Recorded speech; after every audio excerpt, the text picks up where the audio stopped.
Assalamualaikum warahmatullahi wabarakatuh. Perkenalkan, nama saya Irma, calon guru penggerak angkatan 9 dari Kabupaten Sulinui Raptor. Berikut ini saya akan menampilkan sebuah video tentang budaya positif, pengimbasan budaya positif di UPT SMP Negeri 20 dan kesepakatan kelas yang telah saya buat bersama murid saya. Selamat menyaksikan.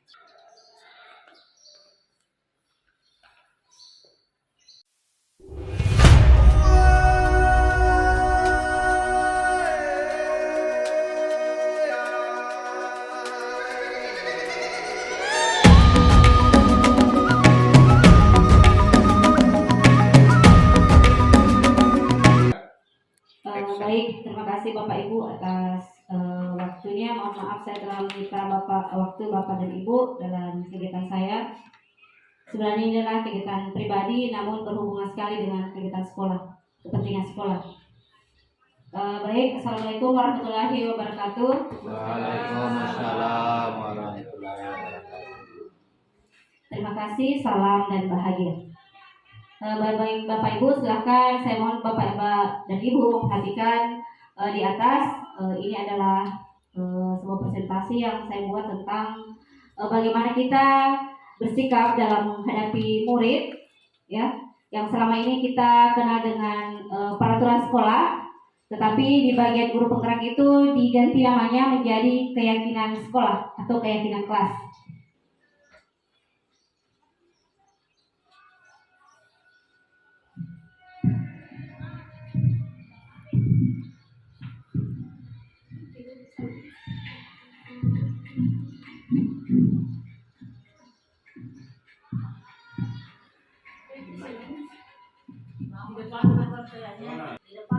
Di depan. Ya.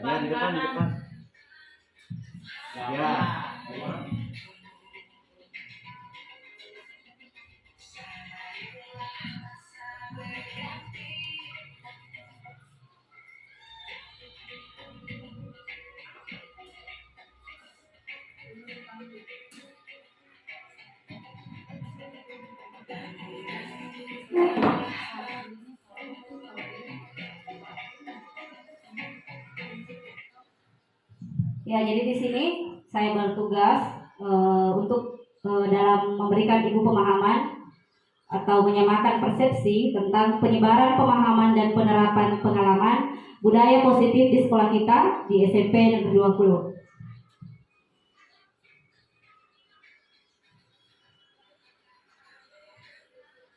Nah, konsep inti dari budaya positif itu ada beberapa, yakni ada 8. Yang pertama adalah perubahan paradigma belajar, yang kedua disiplin positif, kemudian nilai-nilai kebajikan, selanjutnya kebutuhan dasar manusia, selanjutnya adalah motivasi perilaku manusia, kemudian posisi kontrol guru, keyakinan kelas, dan segitiga restitusi. Mungkin dari Bapak dan Ibu ada beberapa kalimat atau kata yang baru kita dengar. Begitu pula dengan saya mendengar kata-kata ini pada kegiatan guru penggerak.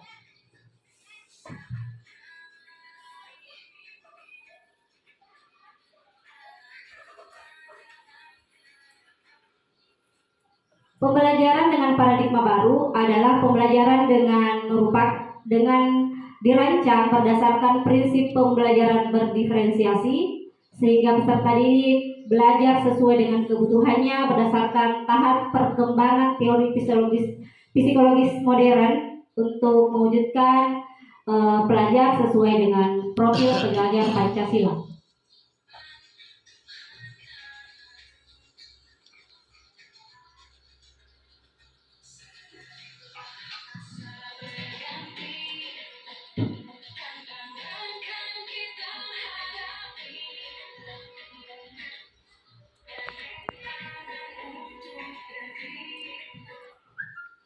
Nah, bisa dilihat Ibu, di sini adalah mengubah paradigma stimulus respon kepada pendekatan teori kontrol.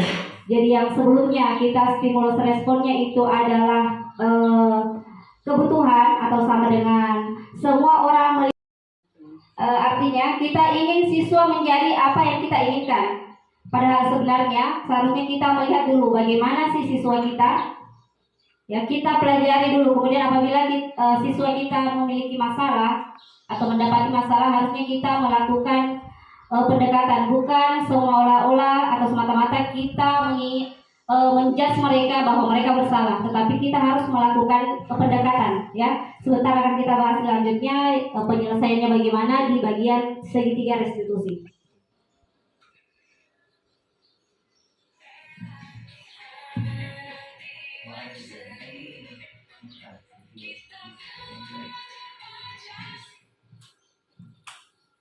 Disiplin positif di sini yang katanya berasal dari kata disiplin, yang artinya memiliki tanggung jawab terhadap apa yang telah dilakukan.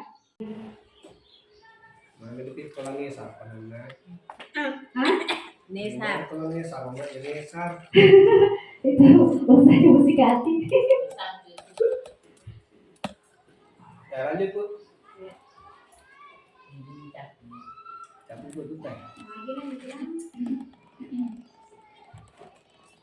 Jadi hukum itu gratis di hukum ini.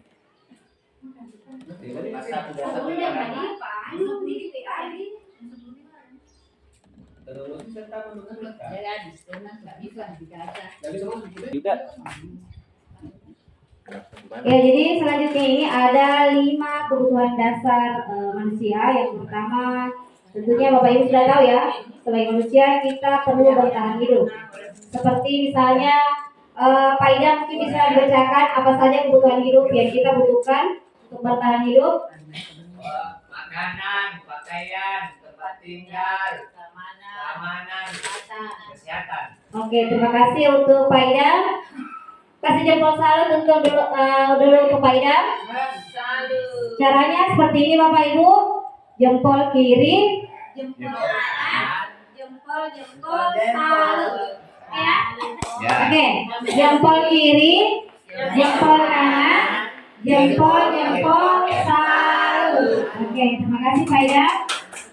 Selanjutnya adalah kita juga perlu kasih sayang. Inilah yang saya butuhkan saat ini Bapak Ibu, kasih sayang dan perhatian. Kemudian kita juga butuh penguasaan.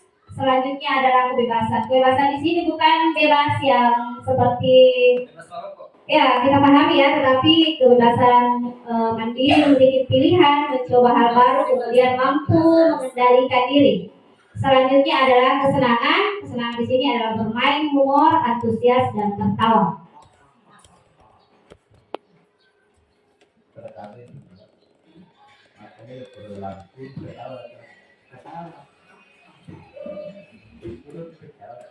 Motivasi perilaku manusia ada 3. Jadi untuk menghindari ketidaknyamanan atau hukuman, yaitu kemudian untuk mendapatkan imbalan dan penghargaan, kemudian untuk menjadi orang yang mereka inginkan dan menghargai orang lain adalah dan nilai yang mereka percaya.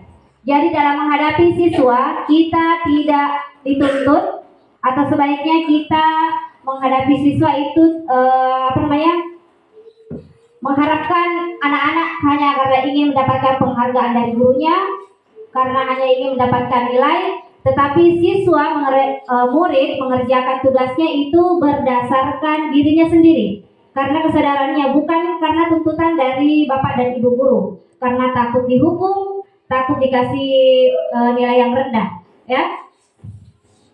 Kemudian pembiasaan memberikan reward itu juga dampaknya katanya tidak bagus, ya. Makanya penghargaan kepada siswa yang biasanya ada bapak ibu guru yang mungkin berlebih, biasa memberikan berupa makanan, snack. Ya, hal itu sebaiknya dikurangi, tidak apa-apa dilakukan tetapi dikurangi. Seperti tadi reward dalam bentuk jempol itu kan tidak memerlukan materi, tetapi juga apabila kita memberikan hal tersebut kepada siswa, kan siswa pasti akan merasa senang, ya. Bagaimana tadi perasaannya Pak Idam? Apakah Bapak merasa senang dengan pemberian? Ya, senang sekali Bu, senang sekali. Ya, jadi Bapak Idam melakukan hal itu karena Ingin dikasih jempol atau karena kesadaran sendiri? Ingin kasih jempol. Ya, Kesadaran diri. ya begitu pula apabila siswa mengerjakan tugas itu karena hanya ingin adanya reward dari gurunya, hanya ingin karena ada nilai. Keberlanjutannya Bapak Ibu tidak bagus untuk siswa kita. Ya, jadi sebaiknya dikurangi.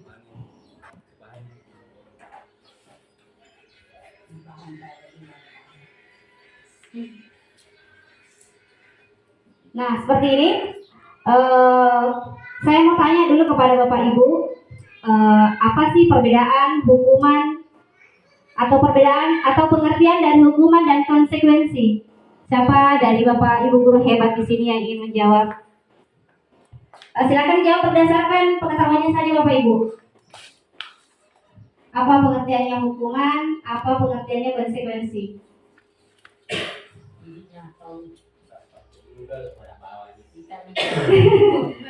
Ya, silakan Ibu jawab. Kalau hukuman itu memberikan satu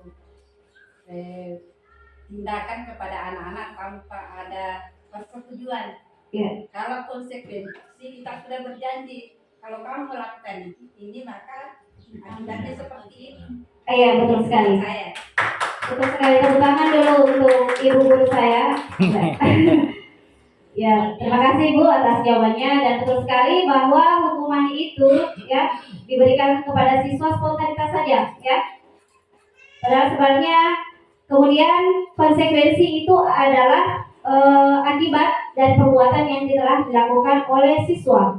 Maka dari situ sebaiknya kita melakukan yang namanya restitusi ya. Restitusi itu adalah proses penciptaan kondisi bagi murid dalam memperbaiki kesalahannya. Kemudian yang kedua itu adalah proses kolaboratif yang mengajarkan murid untuk mencari solusi sendiri. Jadi tidak dengan apabila murid kita melakukan kesalahan, misalnya sering terlambat ke sekolah, kemudian suka berkelahi, ya. Jadi apabila coba Bapak Ibu selama ini apabila ada anak-anak yang sering terlambat, hukumannya mungkin memungut sampah, membersihkan WC, ya. Apakah hukuman itu membuat jerah ke siswa kita? Ya. Tidak ya, karena mereka tidak menyadari, bukan dari kesadaran diri, bukan kesadaran sendiri, tetapi dari mau kita, mau gurunya, ya. Ya.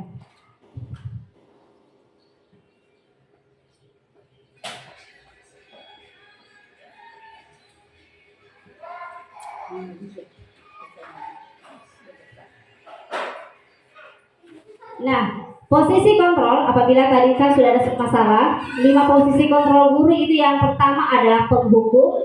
Sebaiknya ini dihindari. Kemudian pembuat merasa bersalah. Dari sinilah kita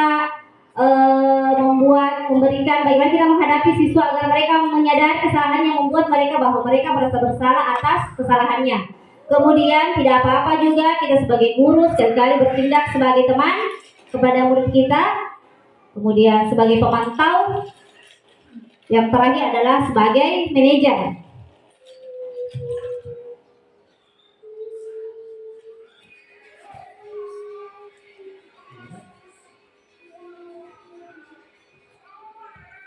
Nah, yang dimaksud sebagai penghukum di sini adalah hormat kepada bendera selama 1 jam. Anggaplah siswa kita terlambat datang ke sekolah hari Senin, ya.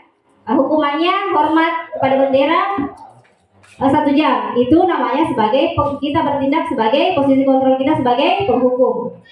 Yang sebaiknya adalah kita membuat sebagai merasa bersalah,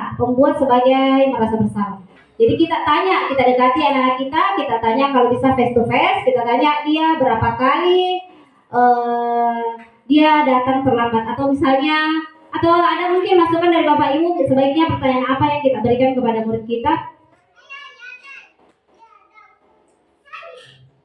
Misalnya, kenapa kamu terlambat datang ke sekolah? Ya, apa penyebabnya kamu datang terlambat ke sekolah?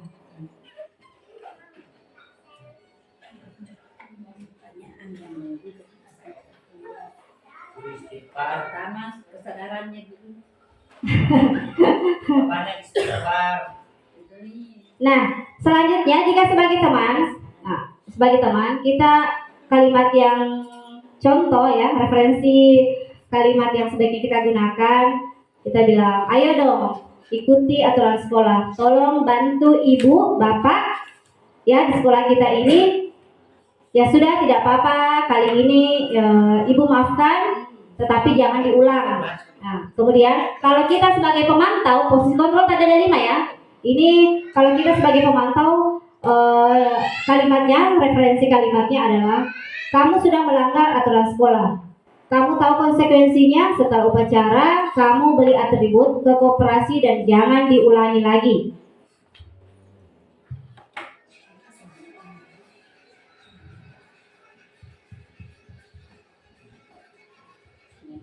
Nah, sebagai posisi kontrol yang terakhir adalah, apakah kamu tahu kesalahanmu? Nah, ini adalah posisi kontrol yang terbaik menurut saya. Kira-kira bagaimana kamu memperbaiki kesalahanmu? Jadi siswa akan merasa bahwa dia menyadari kesalahannya, bahwa apa yang dilakukan ternyata salah ya. Semoga siswa kita dapat diajak kerjasama.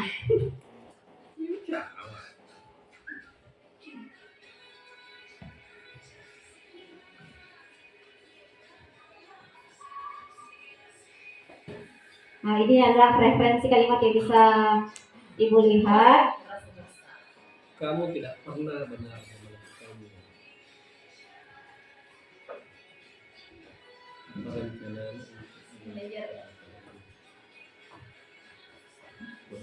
Ya. Ayolah. Bapak. Calon ya, calon. Ini berhasil deh, bahasa yang seperti ini tadi. Sudah ada. Ntar pakai sama di posisi kontrol. Benar nggak? Itu nih saya hadapi, angkat ini kebutuhan, ini membantu. Ya, mungkin ada dari Bapak dan Ibu yang bertanya dalam hati, mengapa sih peraturan diganti dengan kata keyakinan? Ya, jadi ada beberapa alasan di atas. Ya, yang pertama karena bersifat abstrak, kemudian berupa pertanyaan universal, dibuat dengan pernyataan positif. Selanjutnya sedikit saja agar mudah diingat oleh murid kita dan sesuai dengan kondisi sekolah ya. Jadi aturan keyakinan sekolah itu dibuat dengan kondisi lingkungan sekolah kita. Kemudian semua warga sekolah atau warga kelas dilibatkan dalam pembuatan keyakinan kelas tersebut ya. Jadi setiap kelas sebenarnya yang lebih awal membuat keyakinan kelas itu lebih awal kita bisa lakukan mata pelajaran di kelas ya. Jadi seperti tadi saya sudah lakukan di kelas 7 atau mungkin tapi wali kelas boleh membuat keyakinan kelas kemudian ditempel di kelasnya, diperbesar ya, supaya anak-anak selalu ingat bahwa ada keyakinan kelas yang telah mereka sepakati ya. Jadi misalnya di dalam kelas, keyakinan kelas tidak boleh membuang sampah di dalam kelas. Ya, boleh ibu bikinkan semacam ambil karton, kemudian ditempel atau ibu print baru gunting tempel di situ supaya anak ingat bahwa jika ada kita melanggar keyakinan, ada konsekuensi yang harus kita hadapi, harus kita tanggung. Iya, tata tertib memang cuma diganti menjadi keyakinan sekolah atau keyakinan kelas karena ini alasannya ya, mudah diingat oleh anak-anak. Luar biasa. Makasih Bu atas apresiasinya. Nah, ini yang tidak kalah penting adalah segitiga restitusi. Mungkin Bapak Ibu sudah ada yang pernah mendengar kata ini, kalimat ini. Segitiga restitusi itu adalah suatu proses dialog yang dijalankan oleh guru agar dapat menghasilkan murid yang mandiri dan bertanggung jawab.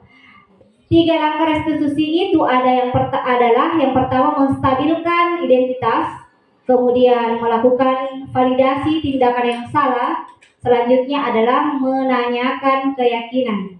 Ya.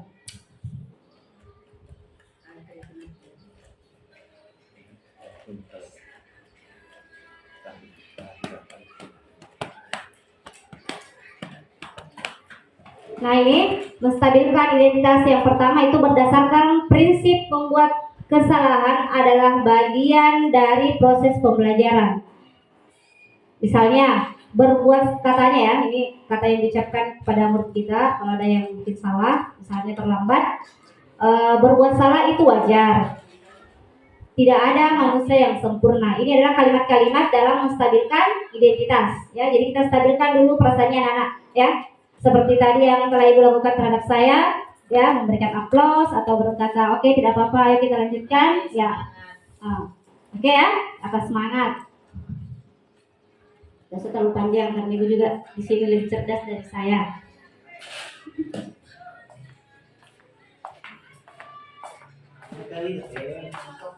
Nah, selanjutnya adalah ya ini nanti diupload di PMM Bapak Ibu. Wajah Bapak Ibu akan masuk di PMM. Ya. Di YouTube juga.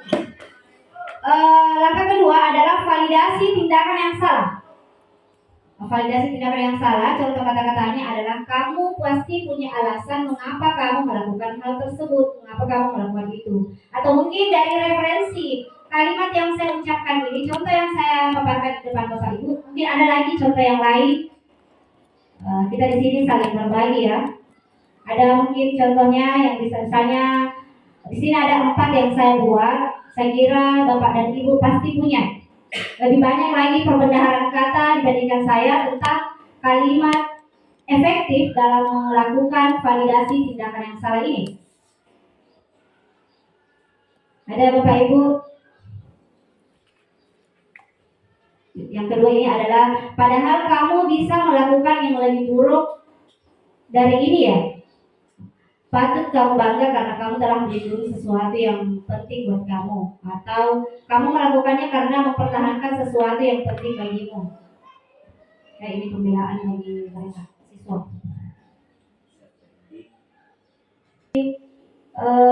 Apa sih setelah KTSP ke-13 ya? Iya. Sekarang tidak menyebut lagi kan peserta didik lebih murid atau siswa. Nah, langkah yang terakhir adalah menanyakan keyakinan. Menanyakan keyakinan adalah contoh referensi kalimat yang saya sempat buat adalah apa keyakinan kelas kita. Nah, kita kembalikan tadi ke keyakinan kelas yang telah kita buat tadi, ya. Nah, ya. Kemudian nilai-nilai apa saja yang telah kita sepakati bersama. Kemudian seperti apa gambaran kelas ideal kita. Apa kamu ingin menjadi orang yang seperti apa? Ya, kita kembalikan lagi ke tadi isi dari keyakinan yang telah Bapak dan Ibu buat bersama murid kita atau siswa kita.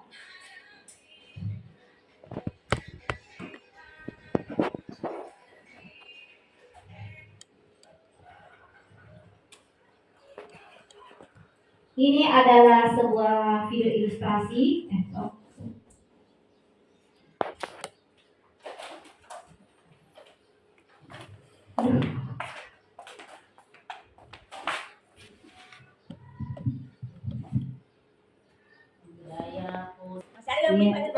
Yang mau bertanya supaya masuk gambar tak ambil mic baru. Ya, nanti naik bertanya nah. Maaf saja. Ayo minta kenalan. Ini boleh ditaipin lagi. Sama juga, tapi sebaiknya kita menggunakan dari keyakinan. Soalnya kan seperti itu. Kata keyakinan lebih baik digunakan keyakinan kelas namanya. Iya, keyakinan kelas. Ini bertanya.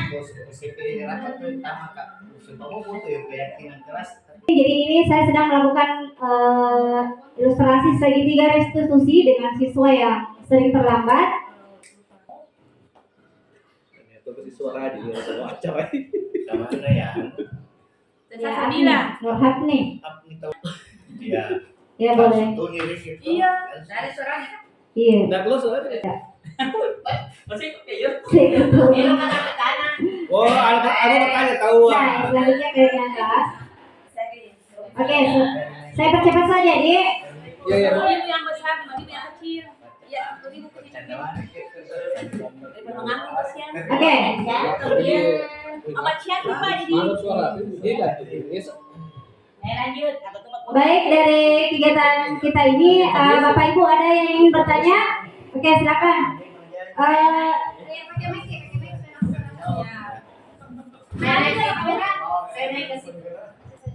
Ya, Assalamualaikum warahmatullahi wabarakatuh. Selamat siang, terima kasih atas kesempatan yang diberikan.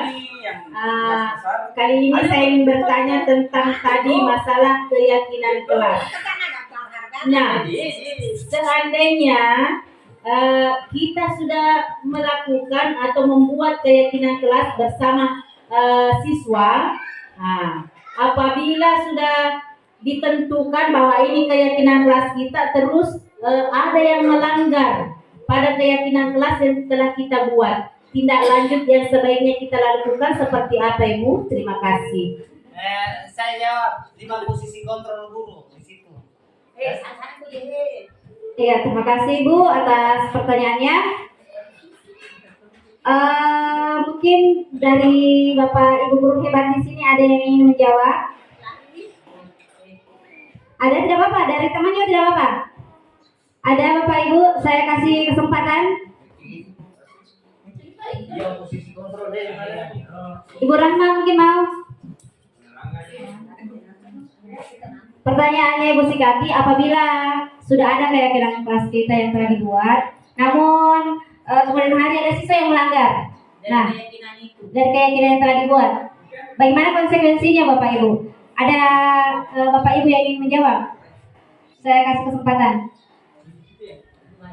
Oke, silakan maju ke depan Pak Arifin.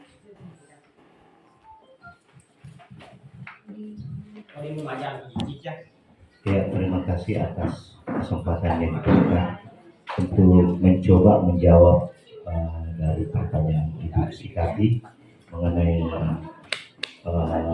apa yang dibuat, apa tadi istilahnya? Apa istilahnya Bu? Tadi yang keyakinan kelas. Nah, namun setelah membuat keyakinan kelas masih ada pelanggaran-pelanggaran yang dilakukan, yang ditanyakan apa solusinya. Kalau menurut saya kita lihat bentuk pelanggarannya dulu. Nah, karena di situ kan kita sudah membuat perjanjian, semacam perjanjian di dalam kelas. Jadi yang pertama kita lihat dulu apa bentuk pelanggarannya, apakah ada di perjanjian kelas yang kita sudah buat. Kemudian kita berikan sanksi yang berupa yang disampaikan tadi oleh Ibu Irma tentang 5 kontrol guru. Ya, posisi kontrol guru. Bagaimana kita bisa bersahabat dengan memakai hati mendekati siswa itu supaya bisa kembali ke jalan yang benar. Artinya sesuai dengan perjanjian yang sudah kita lakukan, kemudian dia tetap melanggar. Saya kira untuk sementara itu jawaban dari saya. Terima kasih. Ya, terima kasih Pak atas apresiasinya. Aplaus dulu untuk guru kita. Ya, jadi seperti itu ya Bu. Jadi apabila ada siswa yang melanggar kesepakatan kelas kita, tentu ada konsekuensi yang harus dia tanggung, ya. Karena dari awal memang harus disebutkan, disampaikan kepada siswa bahwa keyakinan kelas kita ini dibuat, apabila dilanggar ada konsekuensi yang akan kalian tanggung, ya. Ya. Tetapi sebagai guru sebaiknya kita jangan melulu mengancam anak-anak, ya. Menurunkan semangatnya anak-anak dengan mengancam. Jadi kita lakukan pendekatan karena kondisinya memang siswa sudah berbeda dengan kita dulu saat menjadi siswa dengan siswa yang sekarang. Bukan begitu Bapak Ibu? Ya. Apa masih ada Bapak Ibu? Jika tidak ada, kesimpulan dari kegiatan kita ini dalam penerapan program disiplin positif, Hendaknya guru memiliki standar kepribadian profesional dan sosial yang baik, di mana guru mampu merefleksi dirinya dalam posisi kontrol saat ini. Bagaimana perjalanan dirinya sebagai among itu manajer, yang menuntun murid-muridnya menjadi insan yang mandiri, merdeka, serta bertanggung jawab. Baiklah Bapak Ibu, terima kasih saya ucapkan. Terima kasih atas waktunya telah mengikuti kegiatan saya. Sekali lagi, apabila ada salah-salah kata dari saya mohon maaf. Tidak ada. Mau GS breaking atau tidak? Mau satu kali. Oke, satu kali sambung kata ya. Ya. Itu yang tadi 3 poin, ada namanya hukuman, ada namanya konsekuensi. Yang ketiga itu apa? Restitusi. Oh ya.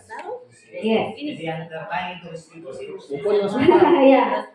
Iya. Restitusi yang Iya, terbaik di situ. restitusi. Apa pengertian yang restitusi? Restitusi itu adalah 3 tahapan yang kita lakukan dalam menghadapi murid apabila ada murid yang memiliki masalah. Yang pertama, menstabilkan identitas. Ada lagi yang kedua, ada yang ingat? Ada menstabilkan identitas. Apalagi? Nah, ini adalah contoh kegiatan restitusi yang saya lakukan dengan Abdi, ya. Menanyakan keyakinan, dan yang terakhir adalah menstabilkan. Ya. Oke, kalau ibu mau ice breaking boleh sambung kata ya. Dulu. Ice breakingnya seperti ini. Jadi sambung kata ya. Ya. Jadi Bapak Ibu wajib memberikan 3 kata dari kata yang saya ucapkan. 3 kata. Sambung kata ya. Jadi cantik semua ya. Misalnya contoh seperti ini. Contoh. Temanya adalah panas. Ya. Hari ini aku panas. Contohnya cuaca hari ini panas. Jadi ibu sambung dengan kata panas lagi. Mulai kata panasnya disambung apa? Hingga ya? Kopi panas itu. Ya. Boleh? Boleh. Konsentrasi. Konsentrasi. Dijawab. Saya bisa. Dijawab dengan konsensia. Ya? Oke, konsentrasi. Siap. Temanya adalah minuman dingin. Oke, ganti ya. Minuman dingin. Aku menambah minumanku. Karena panas, lah. Dingin. Minuman dingin ini menyegarkan. Lanjut. Sambung, boleh katakan kalau langsung ada kalimatnya. Oh, berarti dari sekarang. Nah, sambung. Sangat enak sekali. Ada kata menyegarkan. Disambung dengan kata menyegarkan. Oh, Iya, sambung dengan kata Menyegarkan. menyegarkan. Saya. 3. Awali kata menyegarkan. 3 kalimat. Tenggorokan saya. Saya. Saya. saya minum 1 tambah 1 lagi. Lagi, oke. Tambahan. Lagi. Tambah lagi. Lagi. Oke, baru buka bilang. S. Krim. Terus. Es krim. Terus. Sekali. Sekali berdiri. Kali kita pergi jalan-jalan. Sekali kita lagi jalan-jalan. Oke. Kemudian. Jalan ke kota. Kurang jalan kota. Kota berapa? Kota baru. Namanya apa Mega? Mulia.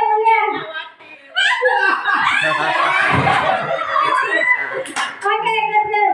Selanjutnya. Ada sepertinya. Oke.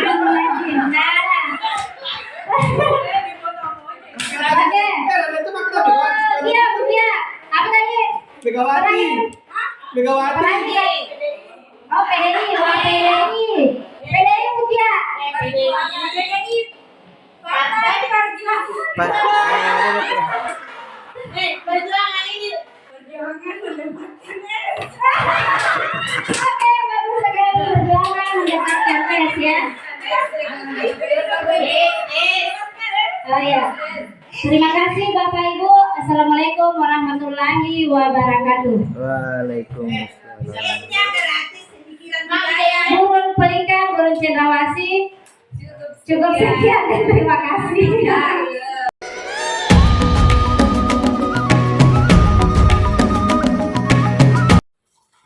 Jadi Ibu akan bagikan post-it. Akan yang dulu.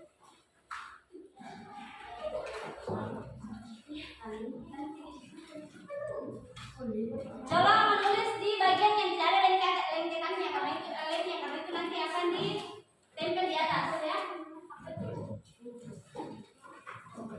Ini namanya post-it. Dia pakai ada di belakang ininya nih.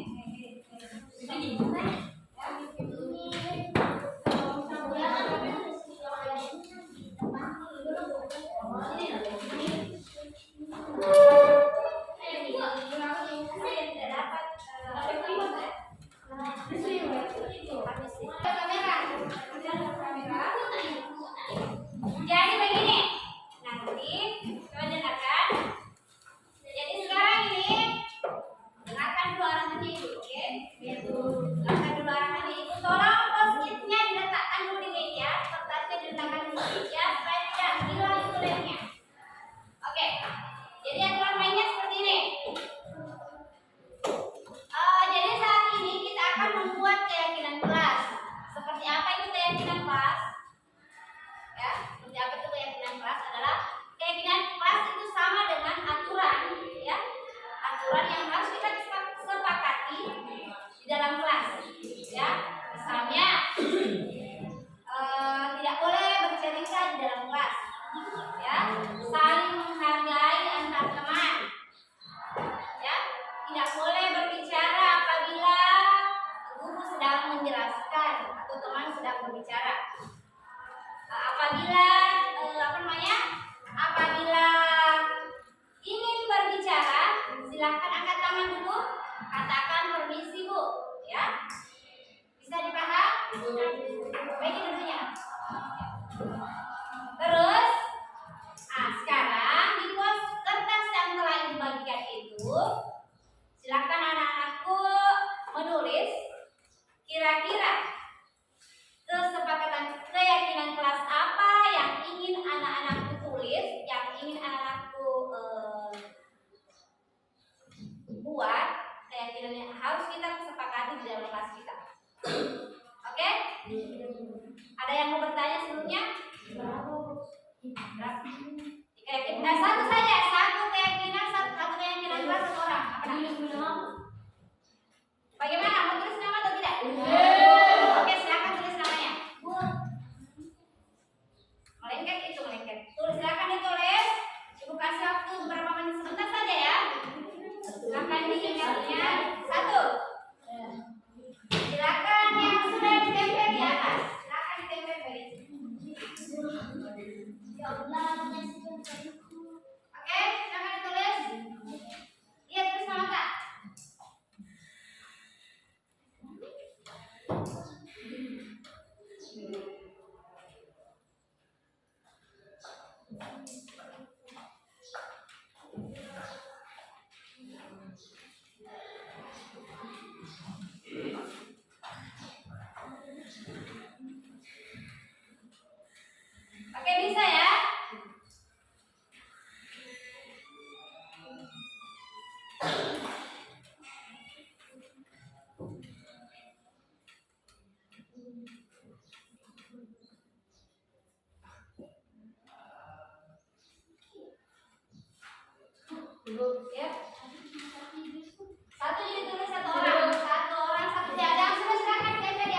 akan kita kesepakati pada kelas kita ini adalah yaitu menyimpulkan bahwa di dalam kelas kita yang pertama itu adalah tidak boleh ribut.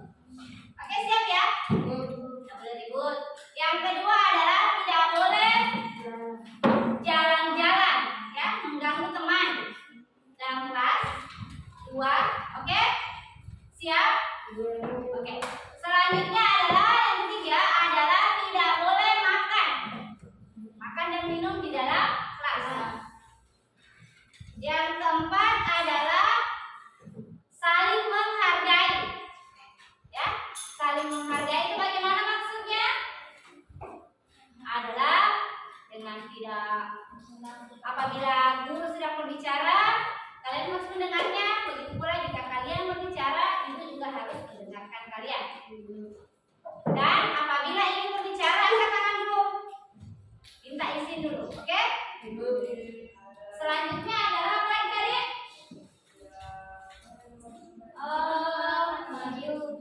Ya, adalah apa?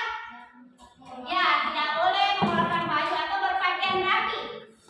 Berpakaian rapi di dalam kelas. Oke?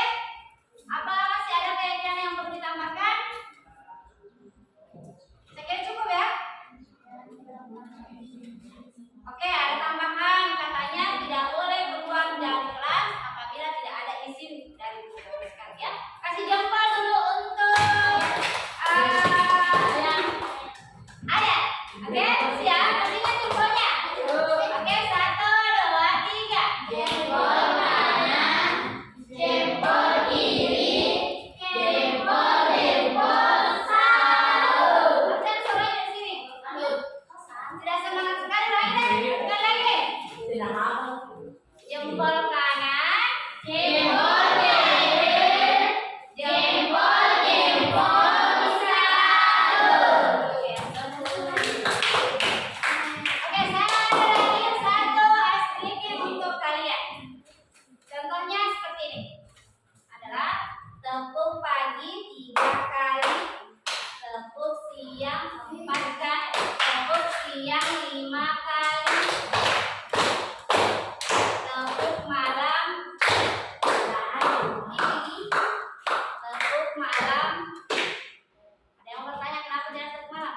Tidur. Betul sekali, karena orang-orang sudah pada tidur. Nggak boleh ribut ya. Oke, 1, 2, 3. Dengarkan namanya, bisa saja tepuk malamnya yang pertama. Oke, konsentrasi. Kalau ibu bilang konsentrasi, kalian bilang konsensia. Oke? Konsentrasi.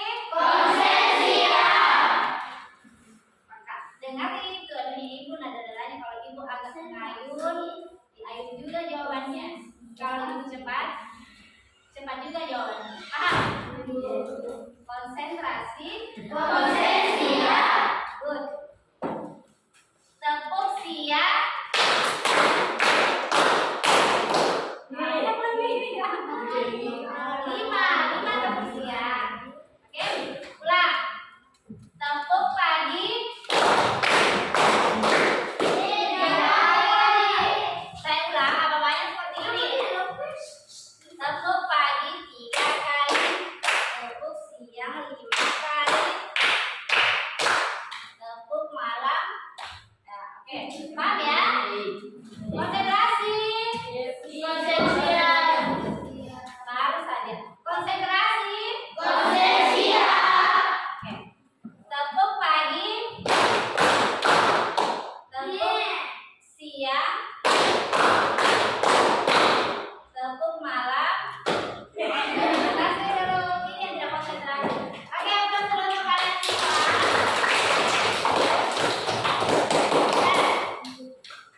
Karena kita satu keyakinan kelas yang ibu ingin tambahkan. Tolong didengarkan apa-apa perintahnya ibu, seperti apa membawa alat ke sekolah, ya.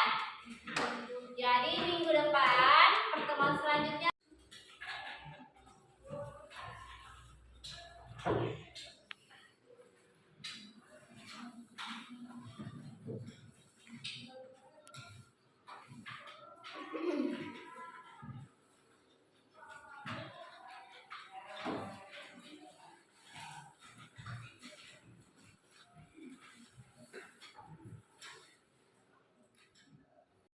Jahat aku jangan masuk kok. Jadi sekarang kita nanti nempel bisa dua orang yang tugasnya supaya ini tidak supaya bisa tidak terburu kembali. Nah, kita punya kunci sekarang. Hiasan biasa kira-kira mau di mana? Hiasan biasa semuanya kayak kemarin itu enggak tahu.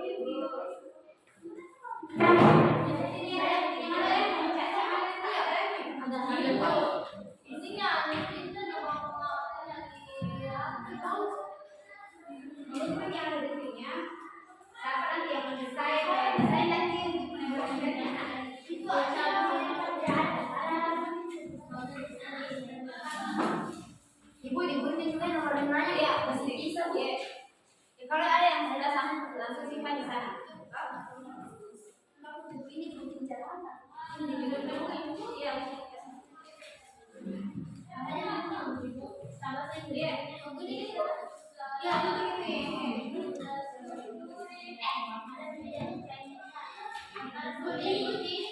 iya, di sana.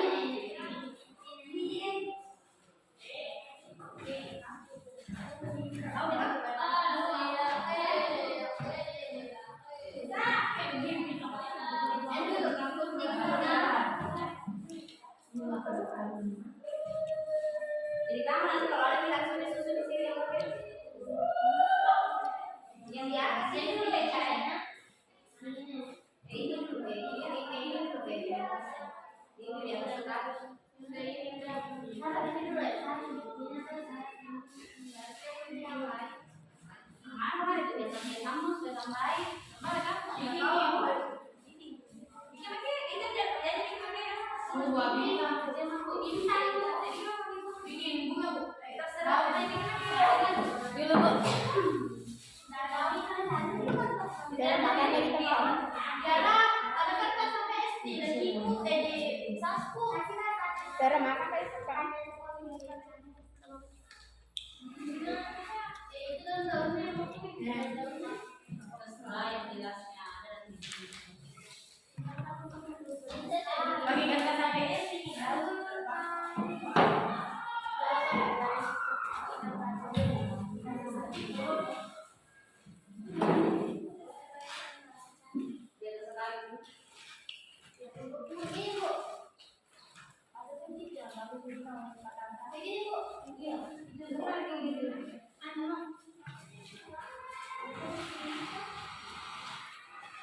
jadi nanti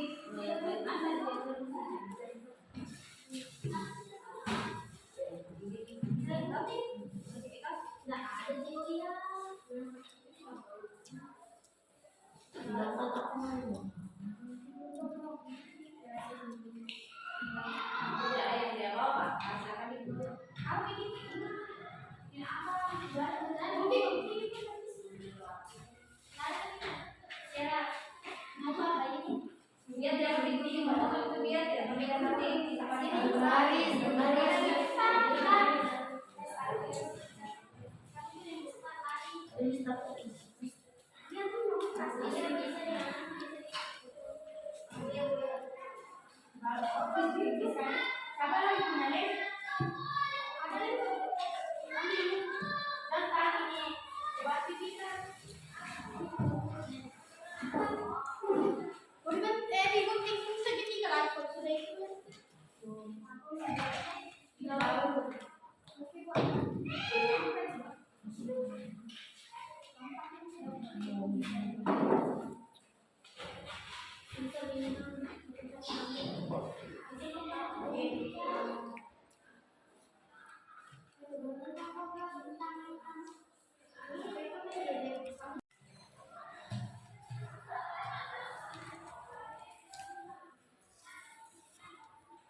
Sampai 10 boleh bisa bedanya ini berapa sih?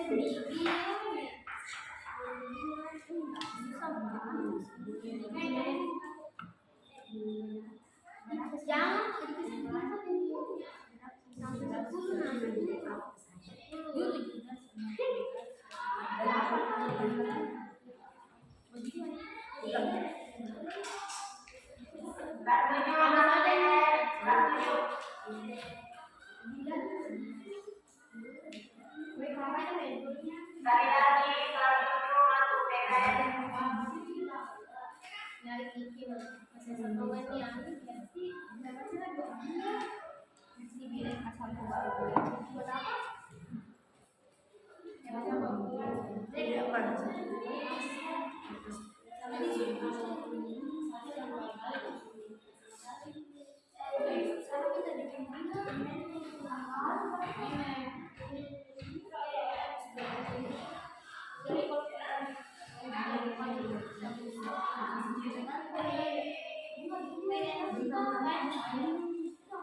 Nah,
cantik itu bikin baru bikin juga yang suasana.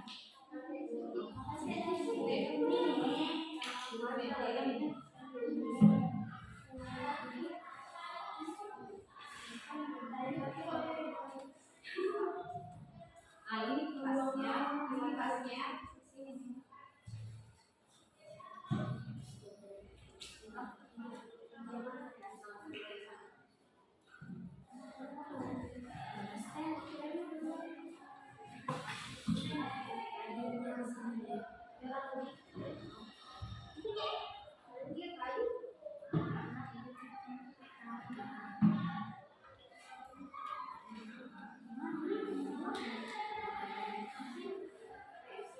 Yang nomor satu dulu. Masih lurus nomor satu dan nomor dua.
Gimana ini? Sembarang dari kayu. Ini jadi satu belum ditempel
kesal dan marah-marah Bu, dan akhirnya saya mendorong Alia sampai terjatuh Bu.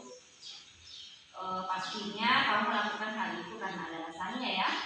Iya Bu, karena pulpen saya sering hilang, bahkan saya sering tidak jajan hanya untuk beli pulpen Bu.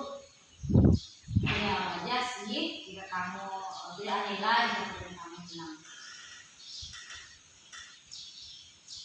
Ibu sangat menghargai bila kamu tidak membuat lebih buruk dari hal itu. Misalnya mendorong teman dengan marah-marah. Coba sekarang kita pikirkan, apakah tindakan kamu itu dengan marah-marah, akan mendorong teman, mendorong hadiah, apa sudah sesuai dengan keinginan kita? Tidak Bu. Menurut kamu keinginan kelas apa yang telah kamu langgar? Saling menghargai antar teman Bu. Ya, saling menghargai antar teman ya. Nah, betul nak. Menurut kamu saling menghargai antar teman itu penting tidak? Penting Bu. Nah, jika penting, keinginan kelas apa yang kamu lakukan bisa sedang? Saya harus lebih sabar Bu. Ya, betul sekali. Kamu harus bersedia memperbaiki masalah ini ya. Iya Bu. Bersedia? Saya bersedia Bu. Jika pulpen saya hilang, saya akan melapor pada guru tanpa marah-marah dan mendorong teman Bu. Ya, tepat sekali. Tindakan kamu itu jadi Keisha harus tetap semangat ya. Dan silakan kembali ke kelas.